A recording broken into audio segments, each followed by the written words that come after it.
Hello everyone, I hope you are doing well. Today we'll talk about how to fix or how to solve the problem of Upwork. We go to settings. Here we click on apps, default apps, app settings.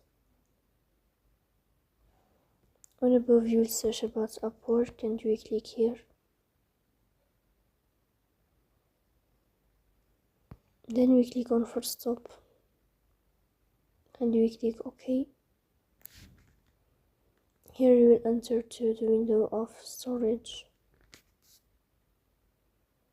Then we click on clear cache.